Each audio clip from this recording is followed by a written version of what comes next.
The Zionist project is absolutely clear. The establishment of an Israeli state that spans all of Palestine and beyond, even into some of the Arab states. The Zionist project argues that as a result of the continuous persecution of the Jews throughout the 1700s and 1800s by the Europeans, as a result of the slaughter of Jews by the Europeans, as a result of the massacre of Jews by the Europeans, as a result of the expulsion of the Jews by the Europeans, as a result of the Holocaust of the Jews by the Europeans, as a result of the Inquisition that turfed the Jews from Spain by the Europeans, there is a need to establish an independent state that can protect the Jews from this persecution. That's how the Zionists emerged.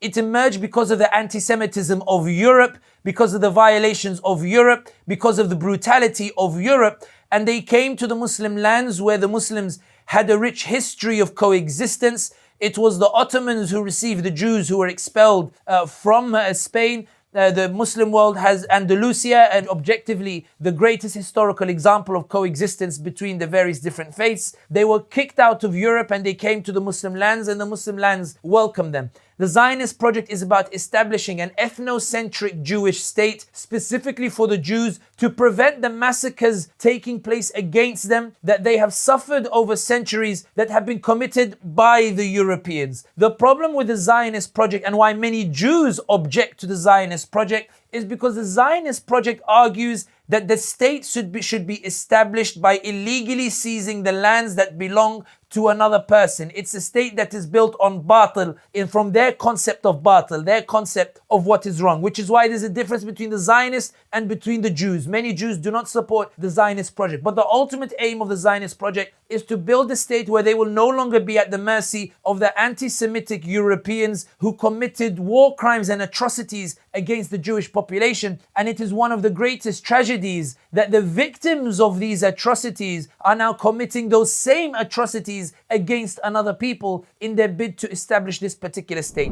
But in their creed, do they see other human beings as not real human beings? They are here to serve us. So do they have this kind of mindset?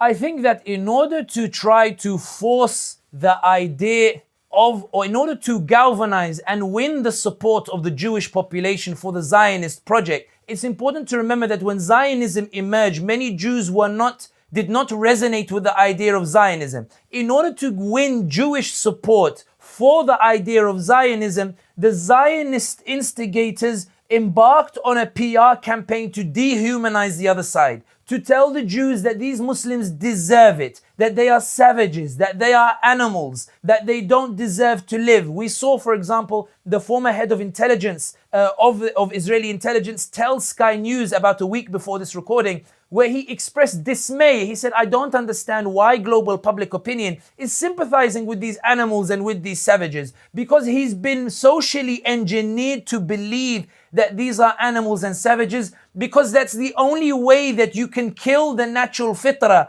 of the ordinary Jewish person and get them to accept the massacre of another people. I think that the push or the idea that the Palestinians are inferior is an idea that was pushed by the Zionists, not to convince the world, but to convince Jews themselves that they should support the Zionist project, because many Jews did not immediately resonate with the idea of Zionism. And we always know that when it comes to genocide or attacking a people, dehumanization is the first stage in order to facilitate the killing and massacre of another people, by convincing them that the other people are rats or cockroaches or the like, the way the Nazis used to talk about the Jews, the way the Zionists are now talking about the Muslims, the way the right-wing BJP in India are talking about the Muslims, where Modi is persecuting the Muslims. I think that it's in this context that they are dehumanizing the other, in that while it's true that they are trying to convince the world that they have a right as a Zionist project,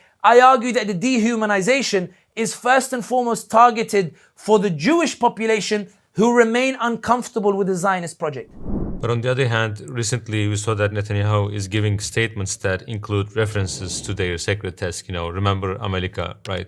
I think that when Netanyahu quotes the Jewish holy books to justify what he's doing, I think here is where we see the similarities with ISIS, where they use the Quranic ayat and the wrong interpretations of the Quranic ayat to justify things that Islam expressly forbids. And this is where we see the link between Netanyahu and ISIS and the similarities between Netanyahu and ISIS in the way that they manipulate the religious verses in order to justify what their religions forbid and what their religions condemn.